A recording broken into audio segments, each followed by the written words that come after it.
Iran ये कहता है कि जनाब अक़वाम मुत्तहिदा में हमारे खिलाफ मजम्मत हो रही है, जबकि हम जवाबी कार्रवाई कर रहे हैं और फौजी अड्डों को निशाना बना रहे हैं, जबकि हमारे ऊपर जारियत करने वाले अमेरिका और इसराइल की मजम्मत नहीं हो रही, जिन्होंने हमले में पहल की और जिन्होंने जंग को शुरू किया और जिन्होंने हमारे बहुत सारे सिविलियन को मारा और बच्चियों को शहीद किया, बहुत छोटी बच्चियों को।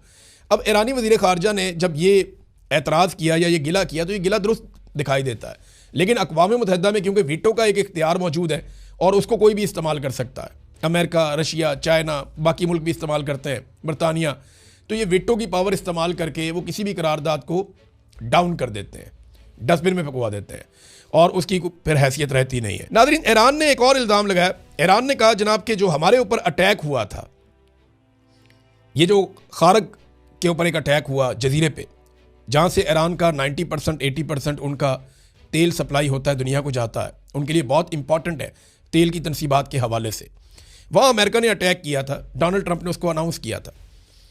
ईरान ने इल्ज़ाम लगाया कि हमारे ऊपर जो अटैक हुआ इसमें रॉकेट मारे गए थे और ये रॉकेट रियासुल खैमा, यानी ये यूएई का एक एरिया है रियासुल खैमा, यहाँ से और दुबई से ये रॉकेट मारे गए हैं। ये ईरानी वज़ीर ख़ारजा का बयान है, जबकि यूएई ने इस स्टेटमेंट को मुस्तरद कर दिया। उन्होंने कहा जी ऐसी कोई बात नहीं है। दूसरी जानिब ईरान ने यूक्रेन को भी एक वार्निंग जारी कर दी है कि अगर यूक्रेन ने इसराइल को ड्रोन दिए और ड्रोन देकर इसराइल की मदद की तो फिर ईरान के पास ये जायज़ होगा और यूक्रेन ईरान का जायज़ हदफ बन जाएगा। हम यूक्रेन के ऊपर अटैक कर सकेंगे और हमारा ये हक होगा कि हम बदले में यूक्रेन के ऊपर हमला करें। देखिए ना, यूक्रेन के साथ पहले ही रशिया की जंग चल रही है। अगर ईरान भी यहाँ से अटैक करेगा तो यूक्रेन के लिए प्रॉब्लम बढ़ जाएगा और यूक्रेन को दो महाजों पर लड़ना पड़ेगा। अब यूक्रेन ने यह सोचना है कि उसने कितने ड्रोन किसको फराहम करने हैं, अमेरिका ने तो उनसे मांगे, देखते हैं क्या होगा। नाज़रीन, एक और बड़ी इंपॉर्टेंट डेवलपमेंट जो है ना, वो इस रीजन से आबनाए हुर्मज़ में तो जंग चल रही है। डोनाल्ड ट्रंप के लिए सबसे ज़्यादा शर्मिंदगी की बात यह है कि समंदर का एक रास्ता है, एक तरफ डोनाल्ड ट्रंप बैठा है, इसराइल बैठा है, अमेरिका के इत्तेहादी अरब ममालिक बैठे हैं और एक तरफ अकेला ईरान है। ईरान ने वो रास्ता बंद कर दिया, ये सारे मिलकर खुलवा नहीं पा रहे और डोनाल्ड ट्रंप पूरी दुनिया को आवाज़ें दे रहा है कि आगे इसको खोलो। अब आबनाए हुर्मज़ अगर जंग बंदी के बाद खुलती है तो डोनाल्ड ट्रंप की कोई इज्जत नहीं बचेगी और अगर इस वक्त डोनाल्ड ट्रंप जंग बंद करके वापस चला जाता है, चाहे जीतने की अनाउंसमेंट करके वापस चला जाए, डोनाल्ड ट्रंप का सौदा कोई नहीं खरीदेगा, डोनाल्ड ट्रंप की बात कोई नहीं मानेगा। उसके लिए सिचुएशन बहुत परेशान कुन है। लेकिन इस रीजन से हज़ारों मील दूर एक और एरिया है और वो मैं बात कर रहा हूँ शुमाली कोरिया की।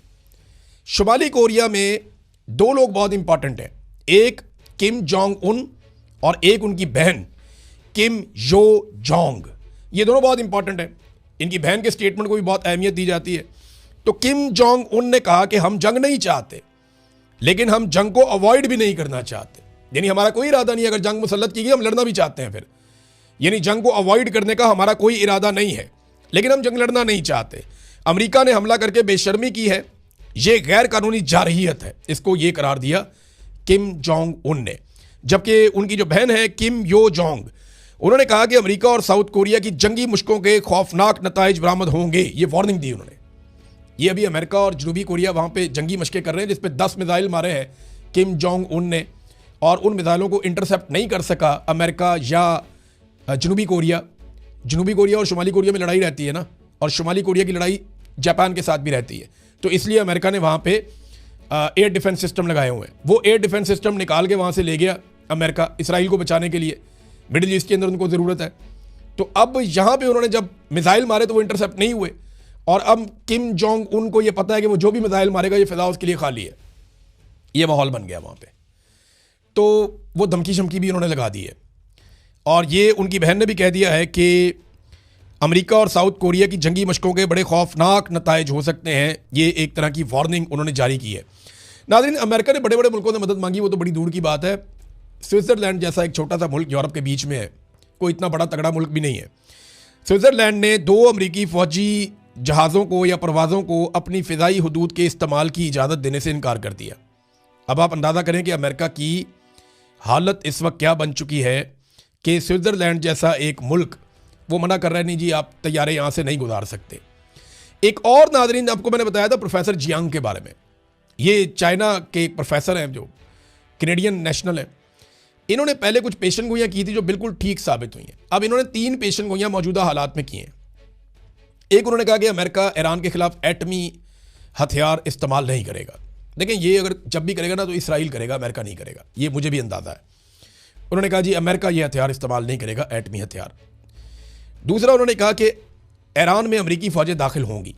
अब उन्हें यह लगता है कि कैलकुलेशन ये बन गई है कि डोनाल्ड ट्रंप के लिए पीछे हटना अब मौत है और आगे बढ़ना वैसे ही मौत है, तो वो इसको लिंगर ऑन करने के लिए अपनी फ़ौज दाखिल करके कोशिश करेगा कि आहिस्ता आहिस्ता उसका फैसला मकबूल हो जाए। बहरहाल ईरान में अमेरिकी फ़ौजें दाखिल होंगी ये उन्होंने कहा, और एक फॉल्स फ्लैग ऑपरेशन के बारे में बातें भी हो रही हैं कि कोई ना कोई ऐसी कार्रवाई अमेरिका में या अमेरिकी इत्तेहादियों के साथ कहीं ना कहीं हो जाएगी जिसकी बुनियाद पे फिर सारे मिलकर ईरान के ऊपर अटैक करेंगे और ये ज़मीनी फ़ौज भी जा सकती है। लेकिन इसमें जो सबसे इंपॉर्टेंट चीज़ उन्होंने की, उन्होंने कहा जी अमेरिका और इसराइल ईरान जंग की आड़ में मस्जिद अक्सा को तबाह कर देंगे, हम मुसलमान कहते हैं शहीद कर देंगे। उन्होंने यह दावा किया कि अमेरिका और इसराइल ईरान जंग की आड़ में मस्जिद अक्सा को नुकसान पहुंचा सकते हैं, उसे शहीद कर सकते हैं। ये बात इससे पहले भी कुछ लोगों ने की है, ये बात इससे पहले सुनी गई है, एक मरतबा नहीं मल्टीपल टाइम सुनी गई है, और ये बड़ी खौफनाक सिचुएशन बन जाएगी और मुसलमानों के जज्बात बहुत भड़क जाएंगे। एक और ख़बर है नाज़रीन, और ये खबर है सिंपल इतनी सी है कि दुनिया भर के मीडिया को एक खबर फीड की गई है, क्योंकि इस खबर में किसी सोर्स का नाम नहीं बताया गया। ये नहीं बताया गया कि हमास के किस रहनुमा ने यह बात की या हमास के कौन से ग्रुप ने यह बात की।